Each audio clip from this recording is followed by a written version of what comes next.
हम कह देते हैं कि हम पहले नंबर पे जाएंगे, ये पहले लिख लो। अगर जरूरत पड़ी भारतीय आर्मी को तो हम पहले नंबर पे जाएंगे। ये बात बोलनी भी नहीं चाहिए, हम फिर से बोलेंगे।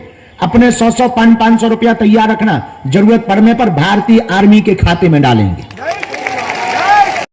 जय श्री राम, जय पाकिस्तान। देख सकते हैं जो भारत और पाकिस्तान का इस वक्त जो घमासान युद्ध चल रहा है उस पर महाराज जी ने कुछ भविष्यवाणी की है। महाराज जी सब जान लेते हैं, क्योंकि महाराज जी को प्रेरणा लग जाती है। बागेश्वर धाम बालाजी की जो शक्ति है उससे महाराज जी को प्रेरणा लग जाती है कि आगे क्या होगा। महाराज जी उसका पर्चा बना चुके हैं कि आगे युद्ध में क्या होगा, युद्ध बढ़ेगा या युद्ध थमेगा। उस पर सहानी महाराज जी ने आज जो है विशेष चर्चा की है। आइए इस वीडियो को देखते हैं। वीडियो को लाइक कर दें, चैनल को सब्सक्राइब कर दें, कमेंट में जय श्री राम, जय बागेश्वर धाम जरूर लिखना। अभी लगभग दोनों तरफ से जवाबी कार्रवाई चल रही है। हमने तो कल उनके लिए हवन किया है, तुम लोग भी प्रार्थना करो भारत की आर्मी जवान सुरक्षित रहे, संरक्षित रहे। और ऐसे ही मिनी दिवाली पाकिस्तान में मनाते रहे। अभी लगातार टेक्नोलॉजी की लड़ाई चल रही है। उस तरफ से ड्रोन फेंके जा रहे हैं, इधर से ड्रोन फेंके जा रहे हैं। पर पाकिस्तान भिखमंगा देश, बल्कि उनके एक आर्मी ने कहा है कि हम टैंकर ले जाना चाहते हैं, तो दूसरा बोला कि डीजल ही नहीं, ले कहां से जाओ।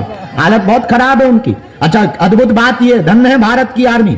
अब वो भारत नहीं है कि तुम हमें आंख दिखाओ, अब ये भारत है, अगर तुम उंगली दिखाओगे हम घर में घुस के मारेंगे। मजा देखना भारतीय आर्मी का। I proud of you Indian army, कि हम 300 किलोमीटर भीतर घुसकर लाहौर में और कराची में घुस के मार रहे हैं।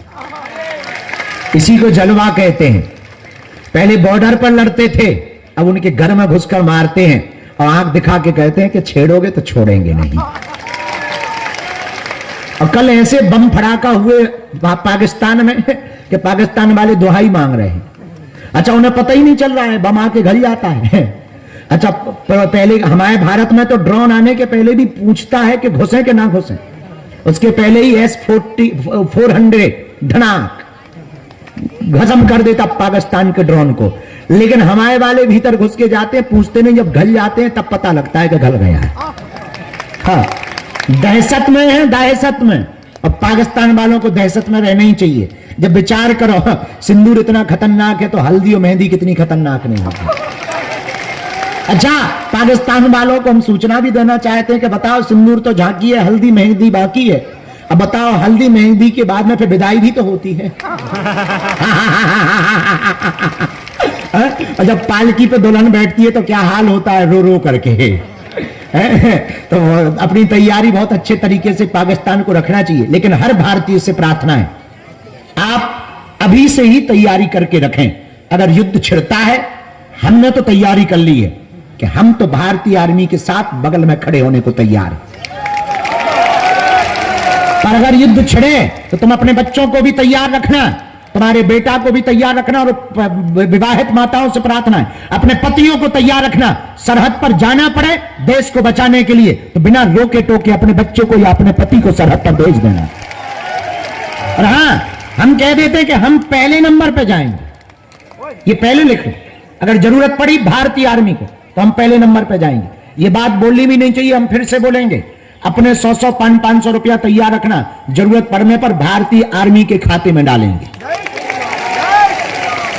क्योंकि ये लड़ाई केवल सैनिकों की नहीं है, ये लड़ाई देश की है। ये लड़ाई 140 करोड़ भारतीयों की है। वर्तमान में क्या हिंदू, क्या मुसलमान, क्या सिख, क्या ईसाई, सब भारतीय आर्मी के साथ हैं और रहना ही चाहिए। हम तो इतना और करेंगे प्रार्थना भारत सरकार से, भारत की आर्मी से। एक मिसाल, उनके घर पे भी भारत में दाग दो जो गद्दार है, जो देश के गद्दार हैं, जिन्हें पाकिस्तान से प्यार है। कुछ लोग बहुत पहले एक नारा दिया था, किसी ने स्टेटमेंट दिया था न्यूज में कि हमें भारत में डर लगता है। उसके कहते चल आजा, आप कराची पहुंच जा। हाँ, लाहौर पहुंच जा, ठटरी के भरे गेट खुले हुए, नक्कटा मूसर चंद। हाँ, तो हम लोग आज 9 तारीख है, कल साधना संपन्न हुई। कल हमने हवन में प्रार्थना की है कि भारत की आर्मी सुरक्षित रहे, भारत के जवान सुरक्षित रहे, भारतीय सेना को बल मिले। ये बढ़ता हुआ भारत है, ये सैन्य संपन्न भारत है, शस्त्र संपन्न भारत है, ये सभी संसाधनों से युक्त भारत है।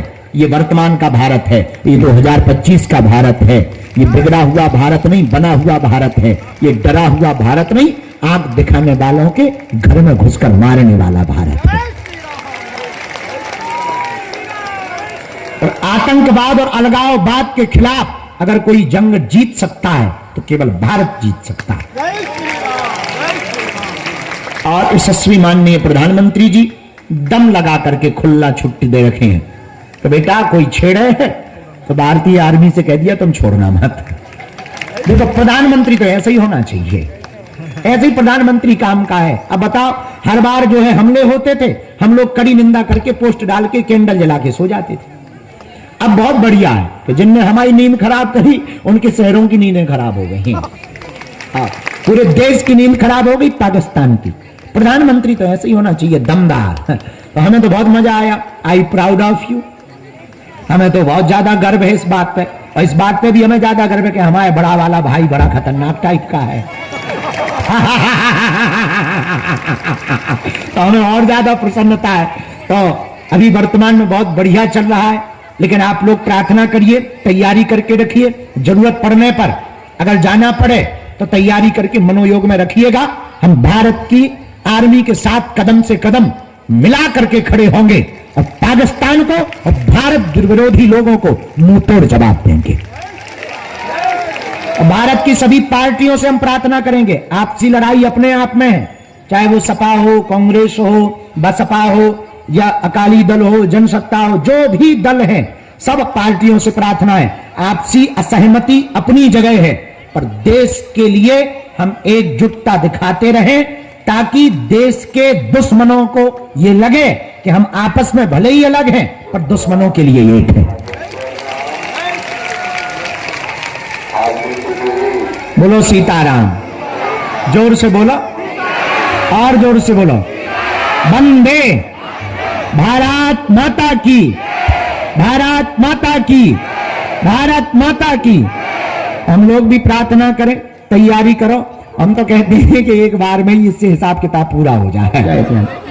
तो हम जो है सुबह 7 बजे ही, नहीं आप लोग वहीं बैठो, 7 बजे सुबह हम आके मरीजों को मिलने लगे। मिले 10 ही 15 मिनट हैं, पर रात को व्हील चेयर वाले रह गए थे।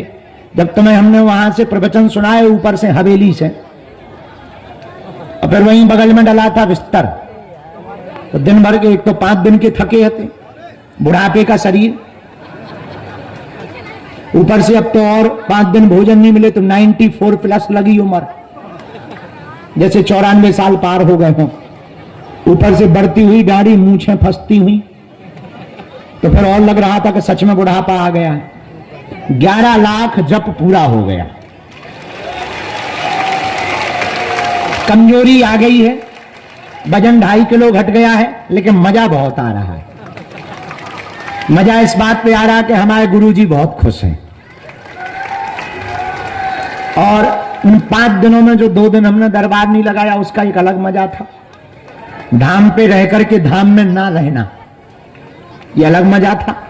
और हम किसी बादशाह को नहीं मिले, बस सुबह उठते थे, रात भर जप करते थे, दिन में 2.5 घंटे सोते थे, फिर जप करते थे। मिलता था चाय और जल, चाय और जल पी के 24 घंटे में 1 गिलास दूध मिलता था, तो मंदिर चढ़ जाते थे।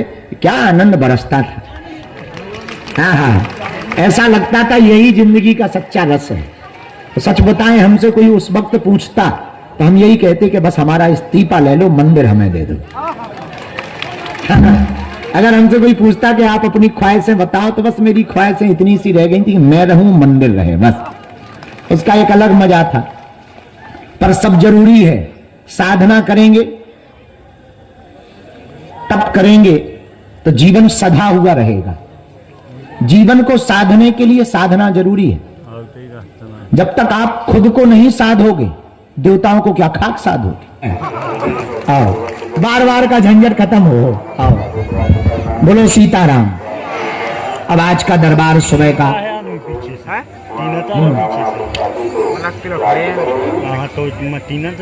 तीन